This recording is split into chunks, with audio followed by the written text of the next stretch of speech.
Bonjour à toutes et à tous, bienvenue dans Smart Tech, l'émission qui se passionne pour l'innovation et questionne aussi les transformations numériques de la société. Alors vous savez, le vendredi, c'est une édition un peu particulière puisqu'on en profite pour découvrir davantage une figure du secteur. C'est plus qu'une personnalité d'ailleurs que je vais recevoir aujourd'hui.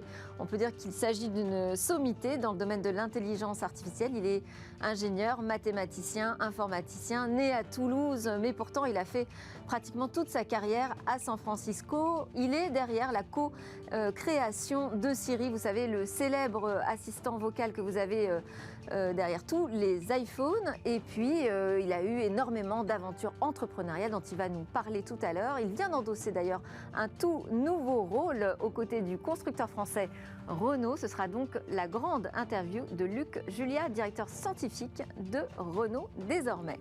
Mais avant, on va donc débriefer de l'actualité. Alors, pas de l'actualité de la semaine, cette fois on va faire un grand débrief beaucoup plus général puisque ce sera mon dernier de la saison avant de vous retrouver après les vacances de l'été. On va en parler avec Tariq Krim, vous savez, l'entrepreneur emblématique du web, et le disrupteur opérationnel Alain Staron. Donc on va débriefer des temps forts de la saison. Et puis en fin d'émission, on va retrouver notre rendez-vous avec l'espace. On va s'intéresser cette fois au tourisme spatial. Ça y est, c'est le coup d'envoi ce mois-ci.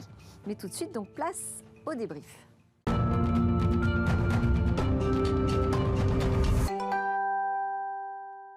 Pour ce grand débrief de l'actualité de la saison, je suis très bien entourée. Je suis entourée de Tariq Krim, donc fondateur de NetVibes, Jolly Cloud et Polite, et Alain Staron, expert en disruption, fondateur d'Amborella. Bonjour à tous les deux. C'est l'occasion de donner votre opinion sur quelques sujets qui ont marqué l'année. J'avoue que je les ai un petit peu sélectionnés pour vous, mais vous avez le droit d'en ajouter, bien évidemment. On va démarrer, Thierry Alain, avec la transformation numérique. On nous dit, voilà, il y a eu cette période de confinement qui a accéléré la transformation numérique. Au final, moi, qu'est-ce que j'ai vu ressortir? C'est on passe à télé-tout. Alors, télé-consulter, télé-travailler, télé-payer aussi. On en a encore parlé hier avec Jérôme Bouteiller sur l'explosion du paiement aussi depuis le mobile. Est-ce que, selon vous, Alain, ce sont vraiment des disruptions majeures qui se sont passées? C'est très important ce qui se passe. Télé, c'est on se met à distance. Et effectivement, on s'est mis à distance de son médecin, c'est de la téléconsultation. On se met à distance de son équipe au travail, c'est le télétravail. Et puis on se met à distance des moyens de paiement. Alors, est-ce que ça change quelque chose? Le premier secteur disrupté, si on veut parler de disruption, c'est forcément la mobilité. Puisque je ne me déplace plus, donc je prends moins les transports, soudain c'est soulagé. Et puis on peut même se poser des questions sur l'avenir des transports. Ça a des impacts sur l'organisation du travail. Et alors, on va les prendre un par un. Si on continue avec le travail, on continue à travailler mais à distance. Et puis, on reconnaît maintenant que quand on est tous à distance, on perd ce qui fait la force d'une équipe ensemble. C'est en particulier la créativité. Enfin, 10 millions de personnes ont écrit sur le sujet, je ne vais pas en rajouter. Donc, on se rend bien compte que voilà, il faut qu'on vive dans un mode un peu flexible. C'est comme flexi-végétarien, on est un peu à distance, un peu en réel. Et si on va au-delà, pour rester toujours sur cette thématique du travail, j'ai organisé justement un talk sur ce sujet. C'est aussi une révolution sur l'emploi. C'est-à-dire que là, on a découvert les premières sociétés qui nous disent aujourd'hui, moi, je vais aller recruter de par le monde des gens qui, jusqu'ici, travaillaient dans les sièges sociaux, qui devaient être au plus près des postes décisionnels. Ça, c'est la vraie transformation de l'emploi aussi. D'une part, une globalisation du travail. Mais si on va plus loin, si je suis en télé-tout, est-ce que j'ai encore besoin de signer un contrat? Oui. Et donc, le contrat de travail, ça a moins de 200 ans. Il ne faut pas se leurrer. On était avant tous indépendants. Et il est fort probable qu'on redevienne tous indépendants un jour prochain. Donc, voilà. C'est vrai que ça fait quelque temps qu'on voit une obsolescence programmée, je dirais, du contrat de travail français. Là, ça va devenir compliqué de le maintenir en l'état. Je ne sais pas ce que vous en pensez, Tariq Krim. Ce que cette pandémie nous a montré, c'est pas finalement que le numérique est important. Ça, je pense que ça fait 20 ans qu'on le sait. C'est plutôt que la qualité du numérique qui est importante. Et on a vu des gens qui, malheureusement, étaient prisonniers d'un numérique de très mauvaise qualité, que ce soit en termes de débit, en termes d'interface. C'est vrai que ces visioconférences à outrance, ça rend les gens fous. Il n'y a plus d'interruption. On travaille beaucoup plus. On travaille pas forcément aussi bien qu'on le croyait. Et ce qu'on a vu, au contraire, moi je trouve avec cette pandémie, c'est que les outils de collaboration dont on nous promettait des merveilles quand l'entreprise entière y serait, maintenant que l'entreprise entière y est, il manque encore plein de choses. C'est pas aussi incroyable que ça.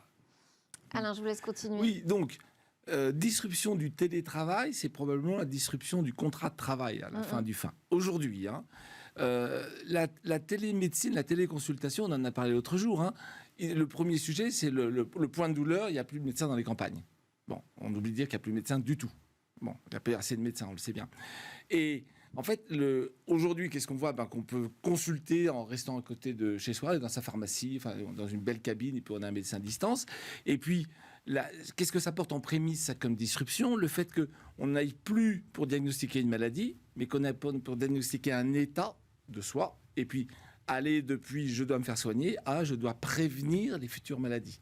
Et le passage du soin à la prévention. C'est une bonne nouvelle quand même. C'est le Graal de tous les médecins qui disent tous soignez-vous vous-même, vous êtes votre premier médecin, comportez-vous comme il faut pour être en meilleure santé. Et de toute façon, quand on fait x10 le nombre de centenaires en France, à l'échelle d'une génération, 300 000 centenaires, je ne sais pas comment on pourrait faire autrement.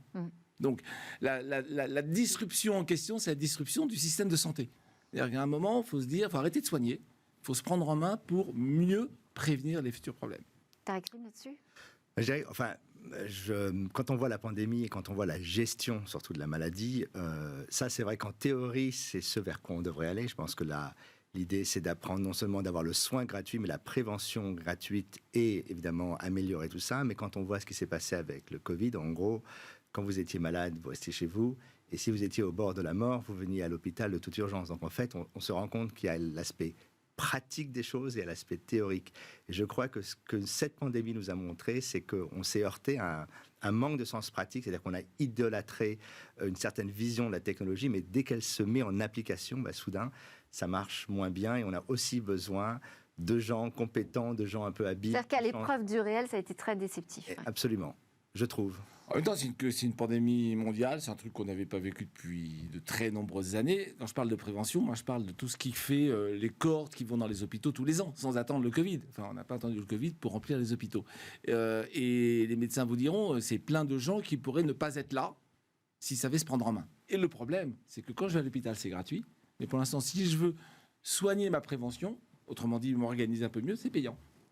Et donc, ce qu'on entend de la part des Français, c'est pourquoi est-ce que je paierais pour faire la prévention, puisque si je me fais soigner, c'est gratuit. Donc autant que je tombe malade. On marche sur la tête. Et ça, c'est un travers très clairement français que vous discutez. Ça fait déjà deux sujets politiques quand même. Oui. Le contrat de travail, le système de santé. Très bien. Pour le troisième, on va essayer d'être en dehors de ça. Je ne vais pas revenir sur la fin du cash. Mais je le prends par un petit sujet qui est par ailleurs le projet sur lequel je travaille principalement en ce moment, qui est s'il n'y a plus de cash dans les banques, pourquoi est-ce que j'irais braquer une banque? Et donc le problème devient, que fait tout le système, l'activité sécurité des banques? Et à côté de ça, il n'y a plus de cash. À côté de ça, qu'est-ce qu'on voit monter? On l'a vu. La cybercriminalité. La cybercriminalité d'une part, et d'autre part, les incivilités dans toutes les boutiques.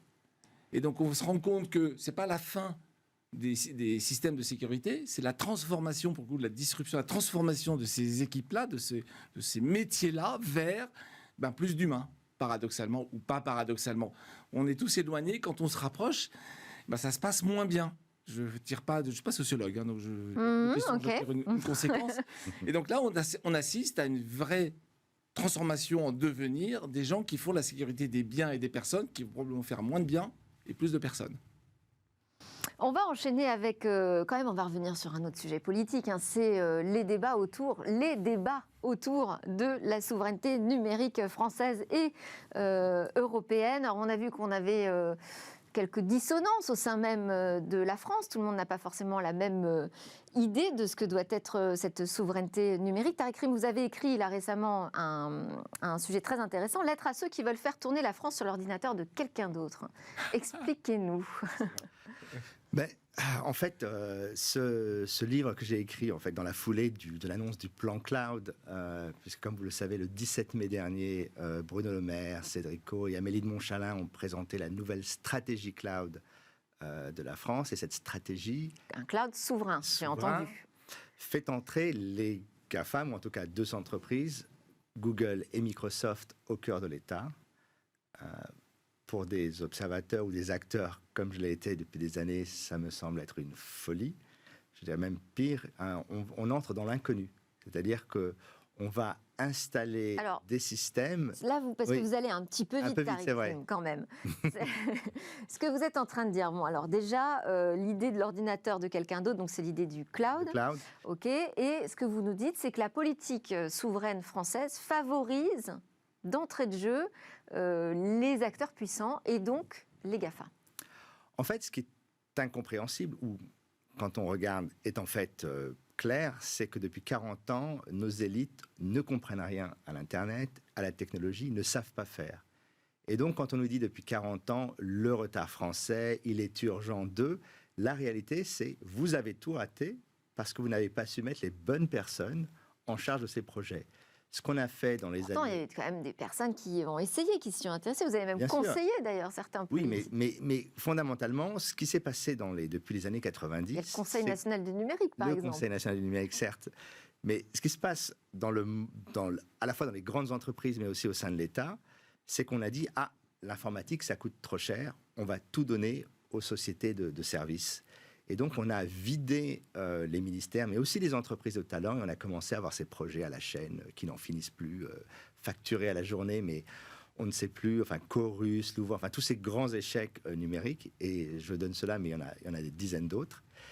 Et ce qu'on a découvert avec notamment l'arrivée du cloud et de l'Internet, c'est que des sociétés comme Google, Apple, Facebook, leur force, c'est d'avoir en fait l'informatique en interne, c'est d'avoir les développeurs. Et donc, on a été à contre-courant. On a complètement, en fait, éliminé les talents à l'intérieur du gouvernement, mais à l'intérieur, des administrations, où on n'a pas su promouvoir les bonnes personnes au sein de ces administrations. Et aujourd'hui, on se dit, on ne sait pas faire. On va demander à des sociétés qui, d'ailleurs, et c'est assez drôle, ont embauché un nombre incroyable de Français, on va en avoir un tout à l'heure, pour développer ces services de cloud. Il revient en France, il va travailler pour le constructeur. Absolument. Donc on a une espèce d'incohérence, c'est-à-dire que d'une certaine manière, ce qu'on nous dit à chaque fois, c'est on ne sait pas faire, alors que dans d'autres secteurs, l'automobile, dans tous les domaines, on sait fabriquer des voitures, personne ne vient dire nous ne savons pas fabriquer des voitures. Mais dans le numérique, à chaque fois, ministre après ministre, on nous explique nous sommes en retard, nous ne savons pas faire, et en même temps, on ne fait pas confiance aux gens qui en France savent faire. C'est pas juste une maladresse, c'est un manque de confiance en nos talents. Oui, puis je pense que c'est un syndrome de cette forme de technocratie qui est en France, qui gère la France depuis 40 ans, qui est imperméable à l'informatique. Ce n'est pas leur sujet.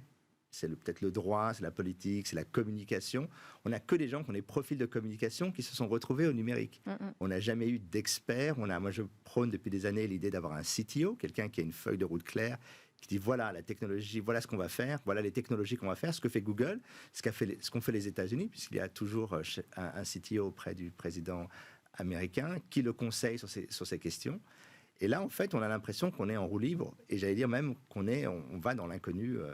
Parce que je ne sais absolument pas tout ce que cela va avoir comme conséquence. Et en tout cas, ça génère beaucoup d'inquiétudes. Alain Staron, sur les débats sur la souveraineté numérique française. Effectivement, si je vais en allant toujours dans le même sens, d'une part, aux États-Unis en particulier, mais en Chine aussi, on fait confiance au secteur privé pour développer. On ne leur donne pas carte blanche, mais on les finance sur des projets d'innovation un peu lointains.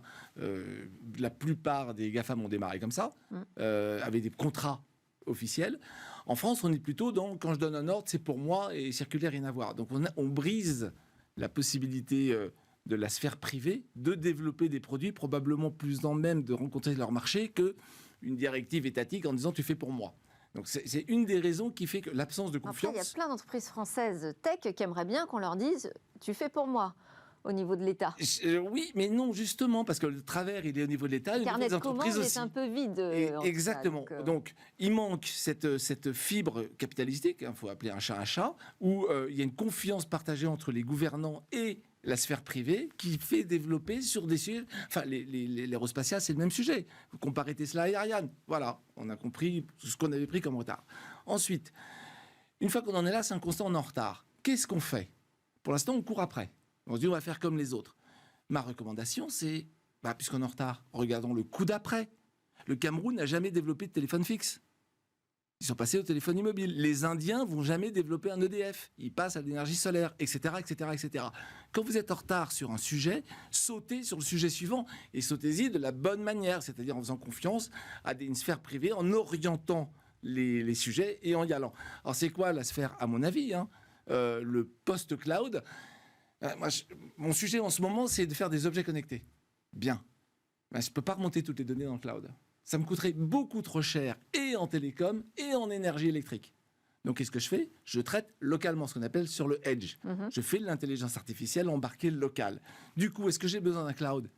Un tout petit. Et qu'est-ce que je mets dans ce tout petit cloud? Surtout pas des données personnelles. Je ne remonte que des métadonnées. J'ai presque envie de parler de Sigfox, mais on va partir dans un autre oui, sujet. on l'a déjà a fait. déjà traité ensemble. Donc, du coup, ma recommandation à tous ceux qui nous écoutent, c'est de dire le cloud est un sujet. On a perdu, voilà, on peut faire ce qu'on veut, mais de toute façon, on a perdu. Et alors, moi, je rejoins tout à fait. Aller mettre nos données chez un Google ou un Microsoft, on est très, très mal barré.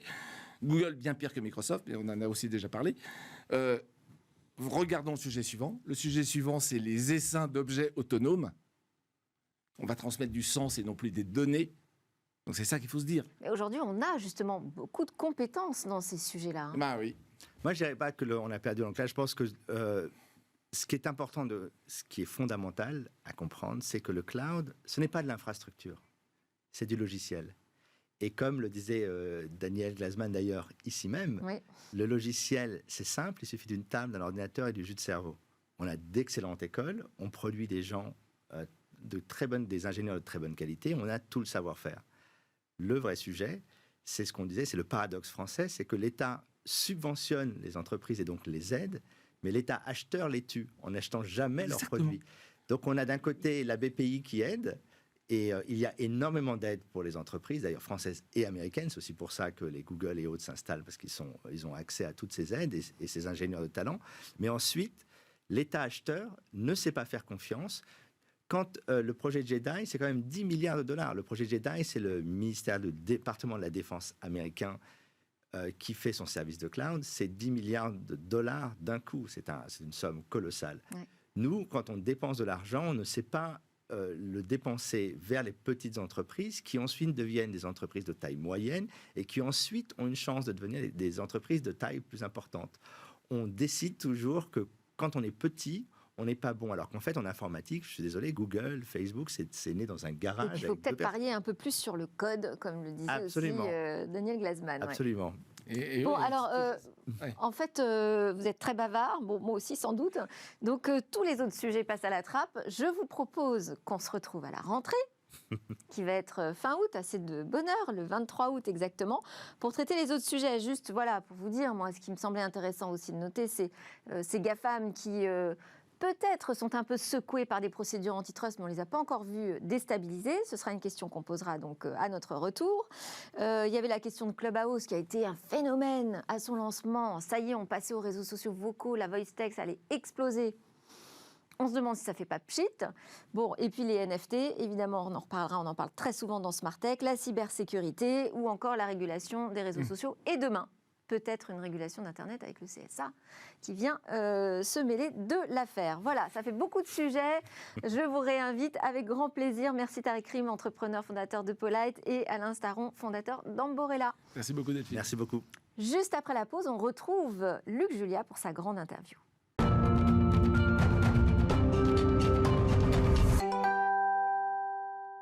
Vous êtes de retour sur le plateau de Smart Tech. C'est l'heure de la grande interview de Luc Julia. Luc Julia qui est l'une des plus importantes personnalités dans le monde du numérique. On dit que c'est l'un des 100 développeurs français les plus influents dans ce monde numérique. Merci beaucoup d'être avec nous. Bonjour. Bonjour. Alors, vous venez d'embrasser, je l'ai annoncé en sommaire, un nouveau rôle dans cette marche numérique qui touche petit à petit tous les domaines d'activité et invente finalement nos usages de demain, en devenant le directeur scientifique du constructeur français Renault. Directeur scientifique d'un constructeur automobile, c'est quand même pas banal. Oui, c'est clair que le nouveau CEO, Luca De Meo, a décidé il y a quelque temps déjà qu'on devait rentrer dans une ère technologique pour les voitures. Et la techno, c'est les sciences. Et surtout, quand on parle de techno, aujourd'hui, on parle surtout d'IA, d'intelligence artificielle.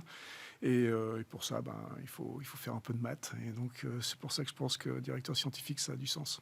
Donc là, au-delà d'inventer les âges de demain, vous avez commencé par inventer ce poste, finalement, qui n'existait pas. Oui, le poste n'existait pas, mais la science elle-même, donc tout ce qui est autour de l'IA, commence depuis un petit moment à exister autour des voitures, non seulement dans leur conception, dans leur réalisation, dans leur fabrication, mais aussi après, quand elles roulent, aussi bien à l'extérieur de la voiture qu'à l'intérieur de la voiture. Donc il y a beaucoup, beaucoup de travail pour que ce poste soit de plus en plus important. Et votre mission, alors, quelle est-elle exactement? Est-ce que c'est donner vie chez Renault à un projet de voiture autonome, ou est-ce que c'est se poser les questions sur à quoi ressemblera la voiture de demain sans avis préconçu, finalement? Un peu tout. Moi, j'ai un avis très préconçu sur la voiture autonome, c'est-à-dire que je n'y crois pas une seconde. Il faut donner une définition de la voiture autonome. La voiture autonome niveau 5, qui est la voiture autonome ultime, qui marcherait tout le temps dans toutes les conditions, celle-là, elle n'existera jamais. C'est-à-dire K2000, quoi. K2000, science-fiction. Okay. Donc ça, c'est pas possible. Par contre, la voiture autonome niveau 4, qui est une voiture autonome qui va, la plupart du temps, marcher toute seule et nous amener d'un point A au point B sans qu'on touche le volant, elle va arriver assez vite en fait. Et donc effectivement, il y a de la science à faire à l'extérieur de la voiture pour pas qu'elle renverse les gens et pour qu'elle fasse attention. Donc point de vue purement sécurité. Et aussi à l'intérieur de la voiture, parce qu'une fois qu'on va plus conduire, qu'est-ce qu'on va faire? Donc il va falloir faire en sorte que les gens fassent des choses comme ce qu'ils feraient à la maison, par exemple. Donc regarder des films, des choses comme ça. Donc voilà, il faut faire... Est-ce que se posera plus, vous pensez, la question de la responsabilité du conducteur derrière le volant?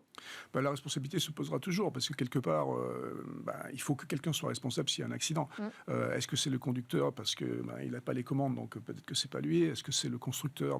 On n'est pas sûr. Est-ce que c'est celui qui s'est jeté sous la voiture exprès? On ne sait pas. Donc ça, c'est le développeur qui a fourni le logiciel. C'est possible. Donc c'est pour ça que la réglementation et la collectivité doivent à un moment donné prendre ses responsabilités et décider qui est responsable. Là, on s'oriente visiblement vers une responsabilité du constructeur. Donc on voit que c'est un sujet quand même très important pour un acteur comme Renault. Je ne suis pas sûr qu'on s'oriente vers ça. Il faut déjà qu'on comprenne ce que ça veut dire. Et donc, du coup, il faut s'éduquer. Il faut que le législateur s'éduque aussi, parce que je ne pense pas qu'ils soient informés aujourd'hui. Et petit à petit, quand on a pris une décision collective, on va décider comment ces IA sont en fait responsables. Est-ce que ces IA sont responsables? Et qui, dans la chaîne de fabrication de ces IA, est responsable? Ça, aujourd'hui, je ne pense pas qu'on puisse répondre. Alors, vous avez commencé par dire, moi je ne crois pas du tout à la voiture 100% autonome. C'est un peu le sentiment aussi que j'ai, c'est qu'en France, on ne croit pas du tout à cette option. Mais je pense que personne n'y croit plus. Beaucoup de personnes comme Elon Musk, il y a encore 5-6 ans, parlaient que de ça. Mais maintenant, vu qu'il est devant les cours, devant les tribunaux, parce qu'en gros, il a menti, c'est un peu plus compliqué. Donc je pense que plus personne n'y croit. Les gens sont revenus à la réalité. La réalité, c'est encore une fois, niveau 4, qui sera exceptionnel déjà, qui va sauver énormément de vies, qui va éviter énormément d'accidents. Donc ça sera super. Mais est-ce qu'on n'a pas pris déjà un peu de retard, nous, en France, sur ce niveau 4 ? Certainement pas. Donc, parce qu'on ne les voit pas ici, les acteurs de la voiture autonome, quand même. Non, pas encore, mais ils vont arriver. Les acteurs qu'on voit ici, ce sont des acteurs qui ont 120 ans. Donc c'est des acteurs qui font des voitures, beaucoup de voitures. Et justement aussi, tout est dans beaucoup de voitures. C'est une différence entre un Tesla, par exemple, et un Renault.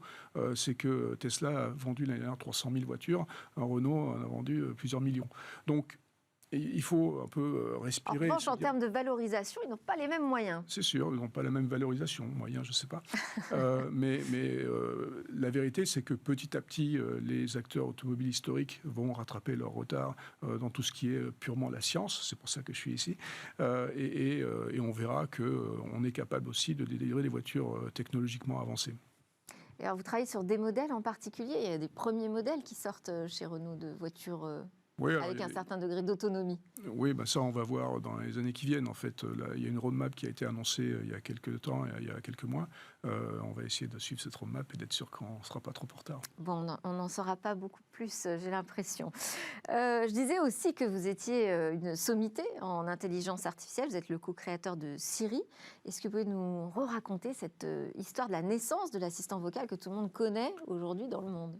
Alors, contrairement à ce qu'on peut croire, c'est pas en 2011, quand quand il est sorti que ça a été créé. Ça a été créé en 1997. Absolument. Sous le nom. Ça a été récupéré ensuite par Apple. Exactement, récupéré par Apple en 2010 grâce à un visionnaire qui s'appelait Steve Jobs, qui a compris qu'un assistant avait du sens sur un téléphone, parce qu'en gros on lui parlait, et un téléphone on lui parlait aussi. Donc c'est lui qui a la vision de mettre ça sur un téléphone. Nous on avait créé ça en 1997 en tant qu'un assistant dans un ordinateur. C'était un petit vieux monsieur qui était un peu sourd, qui était dans un ordinateur, qui nous aidait à naviguer Internet. C'était avant Google, c'était avant qu'on puisse comprendre qu'il fallait avoir des moteurs de recherche. Et donc notre moteur de recherche à nous, c'était notre petit assistant. Donc c'est lui qui nous permettait de naviguer sur Internet et de déblayer un peu cette immense base de données qui naissait, puisque c'est vraiment apparu dans les années 90-95.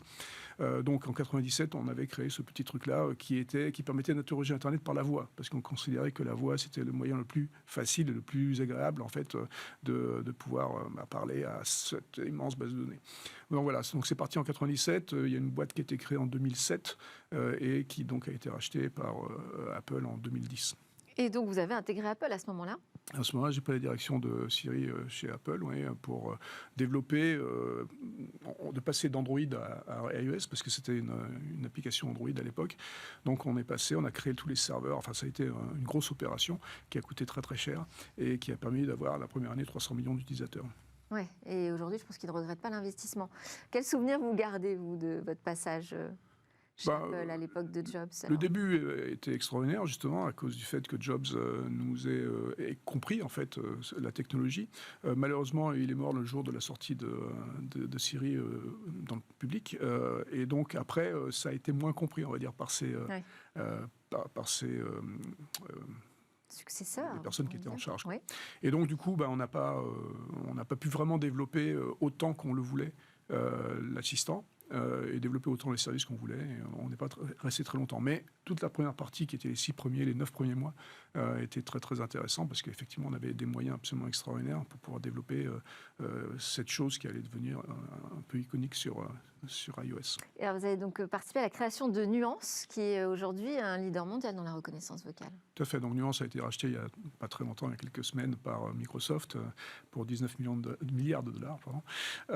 Et donc effectivement, en 1994 aussi, donc ça fait longtemps aussi, on avait créé Nuance, qui était à l'époque sorti de Stanford, qui était donc un labo de recherche. Et on avait créé un reconnaisseur, pas très très bon, franchement, mais qui balbutiait dans la reconnaissance vocale.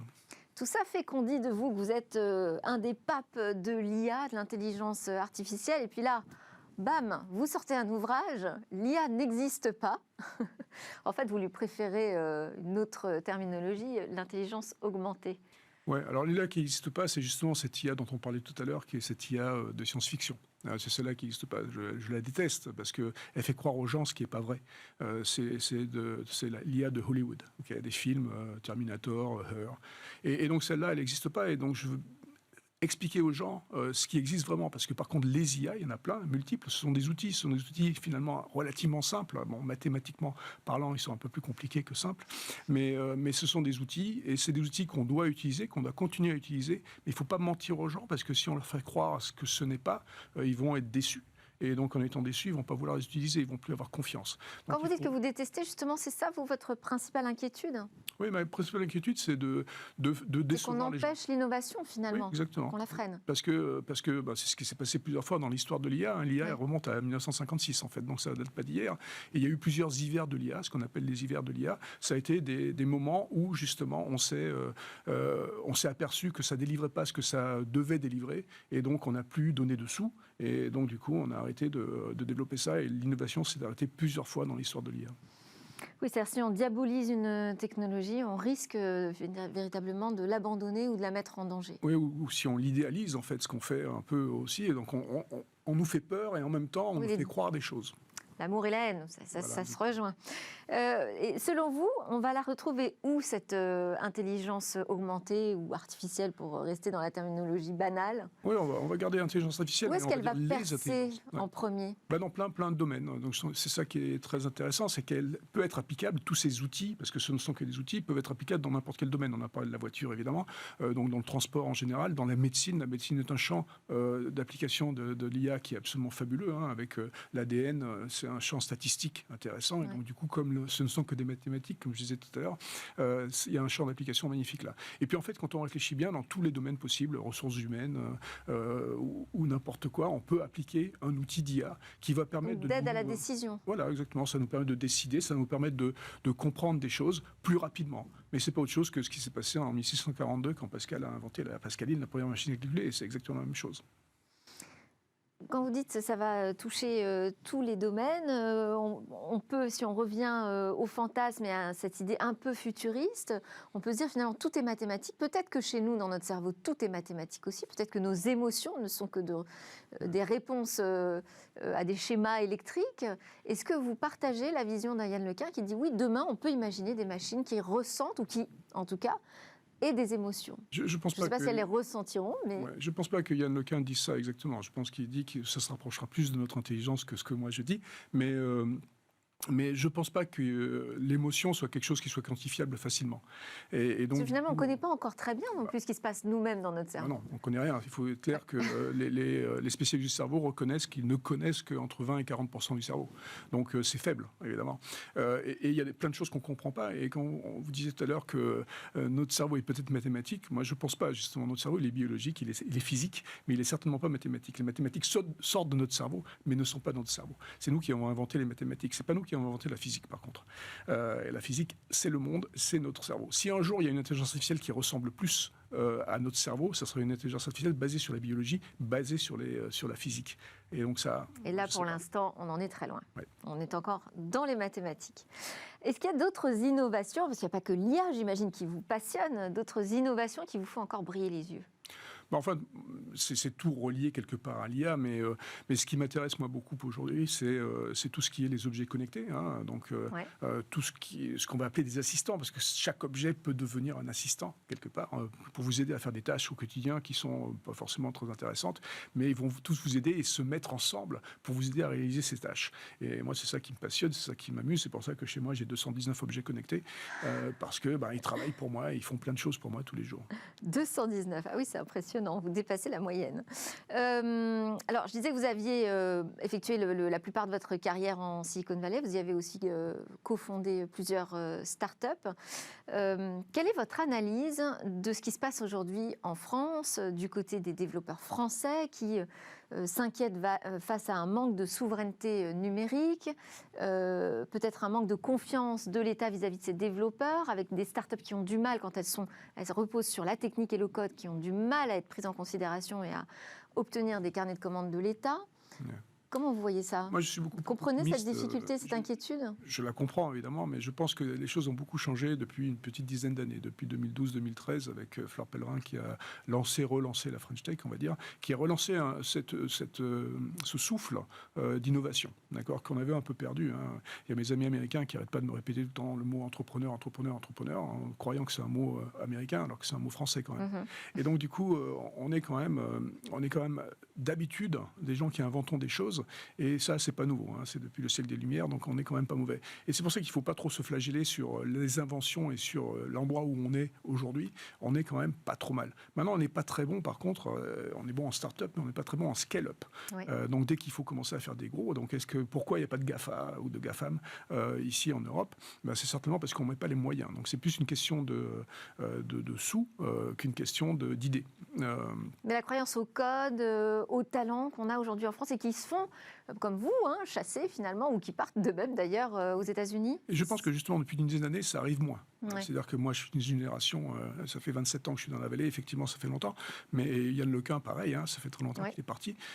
Mais je pense que la nouvelle génération reste plus justement grâce à cette French Tech, grâce au fait qu'on puisse développer des choses en France et que ça soit du coup beaucoup plus facile et faisable. Maintenant, encore une fois, devenir riche, si c'est ça qui intéresse les gens, c'est vrai que c'est un peu plus compliqué parce que ces scale-up sont beaucoup plus difficiles. Alors, je sais que notre ministre du numérique veut pousser les scale-up et veut faire en sorte qu'on ait plus de licornes, mais c'est compliqué. Et pour ça, il faut effectivement qu'il y ait des marchés. Le marché européen est beaucoup plus compliqué que le marché américain, par exemple. C'est à peu près la même taille, enfin on a même plus de gens ici, mais malheureusement on a plein de langues, on a plein de régulations qui sont différentes, malgré le fait qu'on dise qu'on a une régulation européenne, c'est pas vrai. Et donc, du coup, c'est compliqué. C'est compliqué pour pas exploser. encore, tout à fait, tout à fait. Alors, on va terminer ce grand entretien avec une interview express. On n'a pas beaucoup de temps, on n'a qu'1 minute, donc si vous pouvez répondre très très vite, ce serait super, comme ça on ira au bout. Je vous lance sur un mot. Le premier, c'est vos rêves. Technologie qui m'aide. Vos peurs. Ne pas comprendre la technologie. Une interrogation. J'en ai pas un ou j'en ai plein. Est-ce que vous avez une idée fixe? Amener de la technologie aux vrais gens. Et le futur, vous l'imaginez comment? Super. Et dans 5 ans, vous savez déjà où vous serez? Non. Vous vous projetez? Non. Merci beaucoup pour cette grande interview, Luc Julia. Vous êtes ma dernière grande interview de la saison. Je suis vraiment très honorée de votre présence. Je rappelle que vous êtes donc le nouveau directeur scientifique de Renault et le co-créateur de Siri. On le rappellera jamais assez. À suivre, c'est notre rendez-vous avec l'espace. On parle du coup d'envoi du tourisme spatial.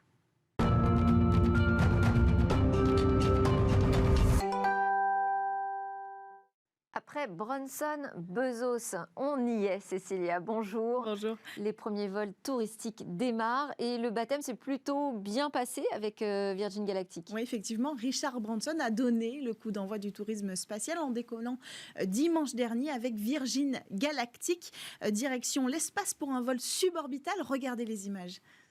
To all you kids down there, I was once a child with a dream, looking up to the stars. Now I'm an adult in a spaceship with lots of other wonderful adults looking down to our beautiful, beautiful Earth. To the next generation of dreamers, if we can do this, just imagine what you can do. Yay! C'est la fête. Hein. Oui, on peut voir qu'ils étaient assez heureux. Effectivement, ils ont de quoi. C'était une belle réussite. C'est un vol qui a démarré presque comme n'importe quel vol. Pourtant, c'est ça qui est assez amusant, comme un vol commercial. Ils ont embarqué dans la navette. Et puis, cette navette, quand ils ont décollé, ils étaient avec un avion porteur qui avait la navette juste au milieu et qui l'a libérée à 40 km d'altitude pour que la navette, elle, enclenche ses moteurs et rejoigne la frontière de l'espace. Et puis, arrivé à son apogée de sa trajectoire, les passagers ont pu, à ce moment-là, admirer le vide spatial. C'est ce qu'on a vu sur les images. Ils ont pu flotter dans la cabine pendant seulement 3 ou 4 minutes en apesanteur, le temps d'admirer la Terre depuis l'espace. Et ensuite, il a fallu rentrer.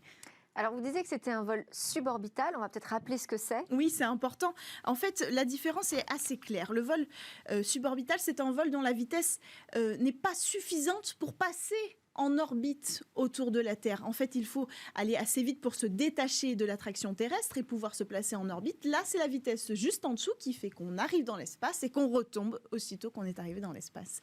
Bon, là, donc, ça va être le tour bientôt du fondateur d'Amazon, Jeff Bezos, hein, de préparer son voyage avec sa propre compagnie, d'ailleurs. Oui, effectivement. Et l'administration de l'aviation américaine, la FAA, vient tout juste là de donner son feu vert à Blue Origin et Jeff Bezos décollera dans l'espace donc le 20 juillet prochain, c'est tout proche. Le programme, il est un petit peu différent de celui de Virgin Galactic, d'abord parce que là, ce n'est pas à bord d'un avion que les touristes vont décoller, mais à bord d'une fusée, la fusée New Shepard.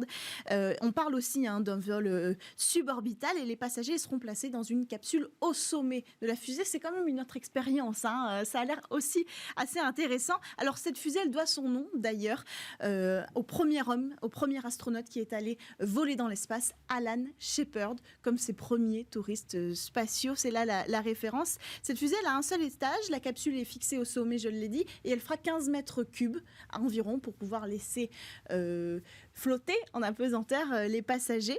Ils auront 6 grandes fenêtres. C'est important de le préciser, hein, parce qu'il y a une petite concurrence sur ce sujet-là. Virgin Galactic, le VSS Unity, n'a que 12 petits hublots, en fait. Là, il y a 6 immenses fenêtres pour pouvoir apprécier l'espace une fois Oui, c'est important pour des touristes.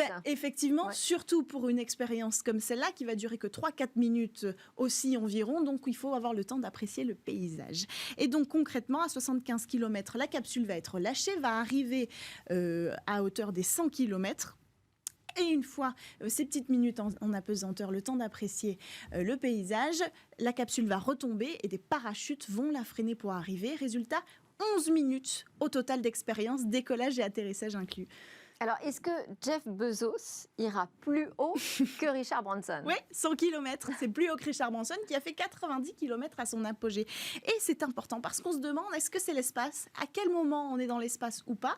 On n'a pas officiellement débattu sur ce point parce qu'il y a plusieurs versions. Ça dépend à qui on pose la question. Par exemple, la première fois qu'on s'est posé la question, c'était en 1900. Le physicien hongrois Theodor von Karman a décidé que la frontière, c'était à 80 km au-dessus de la mer. Et puis, plus tard, c'est-à-dire tout récemment, l'agence américaine d'observation océanique atmosphérique a décidé que non, la frontière serait à 100 km finalement. Derrière, la Fédération aéronautique internationale, la FAI, a suivi. 100 km, c'est très bien, mais tout le reste des institutions américaines, qu'elles soient spatiales, militaires ou d'observation, on dit non, 80 km, c'est très bien. Et on voit que ça a son importance et ça aura une énorme importance pour le tourisme spatial de savoir à quel moment on peut dire officiellement qu'on est allé dans l'espace. Ce qui est sûr, c'est que si on décolle des États-Unis, on peut s'appeler des astronautes si on a été des touristes qui sont allés dans l'espace à partir du moment où on a passé les 80 km d'altitude.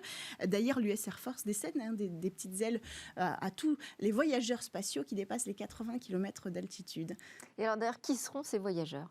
Alors, ces voyageurs, c'est intéressant de le signaler. Chez Virgin Galactic, c'était pas tout à fait des touristes, en fait. C'était surtout les employés de Virgin Galactic qui sont partis, 3 employés et 2 pilotes. Alors que chez Blue Origin, là, on parle vraiment de touristes spatiaux. Enfin, on commence d'abord avec le frère de Jeff Bezos. Vous voyez, c'est un petit peu comme quand vous achetez une nouvelle voiture et que vous la faites essayer à votre frère. Bah là, ils se font essayer les fusées. Bon, voilà.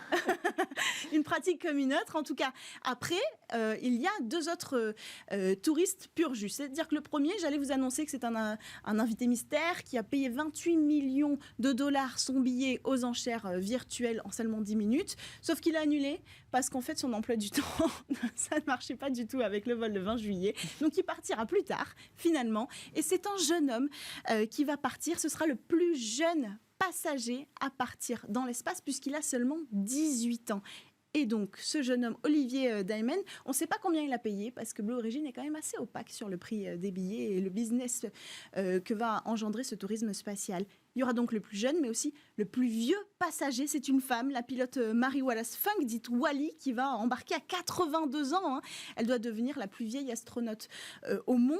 En fait, elle était membre de Mercury 13. C'était un programme non officiel en parallèle de la sélection Mercury qui a envoyé les premiers hommes dans l'espace. Elles ont fait les mêmes tests, ces femmes, que les hommes astronautes, sauf qu'au dernier moment, la NASA a dit non, vous passez pas le test final, c'est pas possible. Mais finalement, cette femme qui a eu des meilleurs résultats qu'Alan Shepard à l'époque va voler dans une fusée New Shepard. Merci Cécilia pour nous faire vivre ces aventures de tourisme dans l'espace. Merci à tous de nous avoir suivis cette semaine et les précédentes. Moi, je vous laisse entre de bonnes mains avec Cécilia Sévry qui sera à la présentation la semaine prochaine. Ensuite, c'est vacances d'été. On se retrouve dès le 23 août pour de nouvelles discussions sur la tech tous ensemble.